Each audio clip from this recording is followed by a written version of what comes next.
پھر یہ لوگ کسی بھی چیز کو چومنے کی اجازت نہیں دیتے، نہ ہاتھ لگانے کی اجازت دیتے. خانہ کعبہ پہ بھی اگر لوگ ہاتھ لگائیں تو ان کو بھی ہٹاتے ہیں یہاں سے. یہ بھی شرک ہے، مت ہاتھ لگاؤ. بلکہ زور زور سے اکثر ہم نے دیکھا ہے کہ کعبے کی دیوار پہ ہاتھ مار کے کہتے ہیں صرف پتھر اور مٹی کا بنے ہوئی چیز ہے، تو کیا تم لوگ جو پوج رہے ہو اگر. تو بہرحال یہ عام مسلمانوں کے حوالے سے نہ دیکھیے، جیسے ہمارے ہاں جو ذریعوں کو چوما بھی جاتا ہے، دروازوں کو بھی چوما جاتا ہے، اس میں کیا کون سی ایسی چیز ہے؟ کسی جو ہے وہ ذریع کے اوپر کسی جگہ یا خانہ کعبہ پہ سر لگانے کی بھی جو ہے کسی کو جو ہے اجازت نہیں دیتی. حالانکہ یہ سب چیزیں کہاں تو یہ ہے اتنی ممانعت کہ اتنی مقدس چیزوں کو چومنے کی اجازت نہیں، اور کہاں ہم دیکھتے ہیں کہ یہود و نصارہ کے ساتھ جو ہے ایسا سلوک ہو رہا ہے. تو یہ بھی بات جو ہے وہ سمجھ میں نہیں آتی کہ یہ اتنی زیادہ اس سلسلے میں دو رنگی کیوں. اچھا، اب یہ ہے کہ نہ وہاں پر سر رکھنے دیتے ہیں، نہ وہاں پر دعائیں مانگنے دیتے ہیں، حالانکہ سب چیزیں اسلام میں جائز تھی. اور ابن ماجہ کی روایت سے باقاعدہ ہے کہ حضرت بلال کے متعلق اور معاذ بن جبل کے متعلق کہ وہ روتے ہوئے قبر رسول پر آئے اور اپنے چہرے کو قبر رسول سے آ کر رگڑا. باقاعدہ سنن ابن ماجہ کی دوسری جلد میں حدیث نمبر 1320 اس میں باقاعدہ یہ بات کہی گئی. اور جو امام اعظم ابو حنیفہ کے جو مناقب پہ مبنی کتاب الخیرات الحسان، اس میں بھی یہ بات ہے. اور جو ان کی کتاب رد المختار ہے، اس میں بھی ہے یہ بات کہ امام شافعی فرماتے ہیں جب بھی مجھے کوئی مشکل پیش آتی تھی میں ابو حنیفہ کی قبر پہ جا کر دعا مانگا کرتا تھا. یعنی خود امام شافعی کا عمل یہ بات بتا رہا ہے کہ وہ اس طرح سے قبروں پر جا کر دعائیں مانگتے تھے. اور امام ذہبی جو ان کی کتاب معجم الشیوخ ہے، اس میں فرماتے ہیں کہ امام احمد بن حنبل، ان کی فقہ حنبلی آج پوری سعودی عرب کے اندر رائج سمجھی جاتی ہے، وہ امام احمد بن حنبل نہ صرف قبر کو چومنے کو جائز قرار دیتے تھے، چھونے کو جائز قرار دیتے تھے، وہاں پر دعا کرنے کو جائز قرار دیتے تھے، تمام تبرکات کا احترام کرنے کو جائز قرار دیتے تھے. اور ان کے خود بیٹے کہتے ہیں امام احمد بن حنبل کہ وہ خود امام احمد بن حنبل فرماتے تھے کہ رسول اللہ کے جو اصحاب تھے وہ ڈائریکٹلی رسول کو اپنی آنکھوں سے دیکھتے تھے، براہ راست رسول اللہ کی موجودگی سے برکت حاصل کرتے تھے، براہ راست رسول کے دونوں ہاتھوں کے بوسے لیتے تھے، دونوں ہاتھوں کے بوسے لینے میں، ان کی سبقت لے جانے میں آپس میں جھگڑا کیا کرتے تھے. پیغمبر اسلام کے وضو کو پانی گرنے نہیں دیتے تھے، ان کا لعاب دہن مبارک جو ہے اپنے چہرے پر ملتے تھے.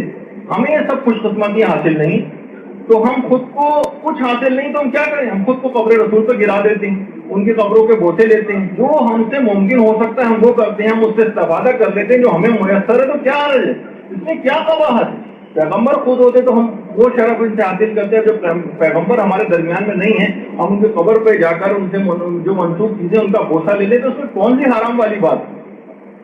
جو ملتا ہے کہ جو تابعین تھے، جو رسول اللہ کے دور میں بعد میں آئے، جو اصحاب تک موجود تھے، بہت سے تابعین رسول اللہ کے اصحاب کے ہاتھوں کو چوما کرتے تھے اور کہتے ہیں یہ وہ ہاتھ ہے جو پیغمبر خدا کے ہاتھ سے مس ہو چکا ہے، اس وجہ سے چومتے تھے.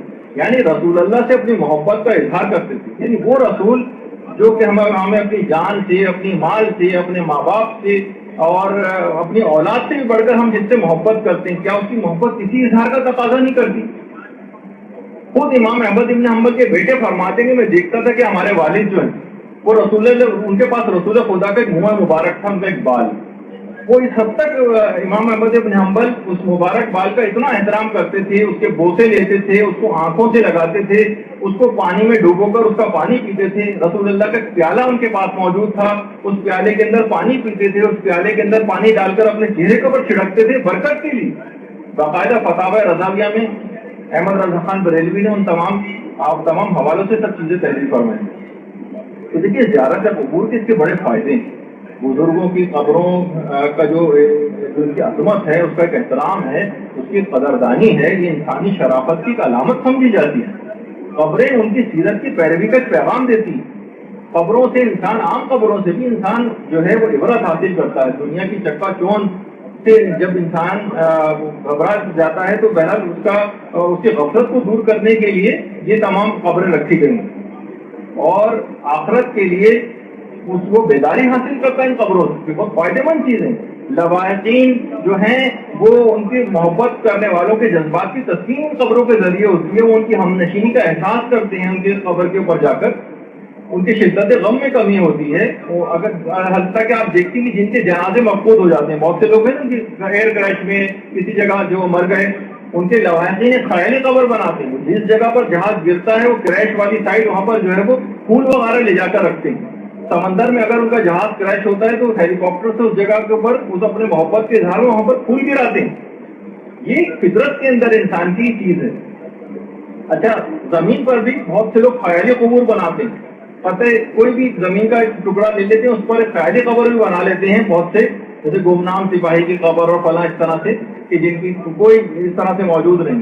جیسے کہ روایات کے اندر بھی ملتا ہے کہ حضرت ام البنین سلام اللہ علیہ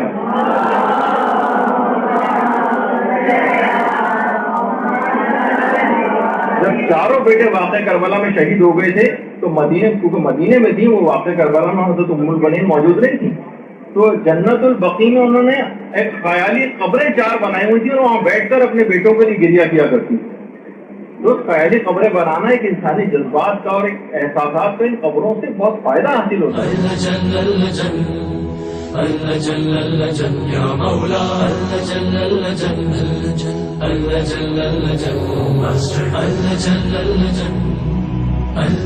يا صاحب السماء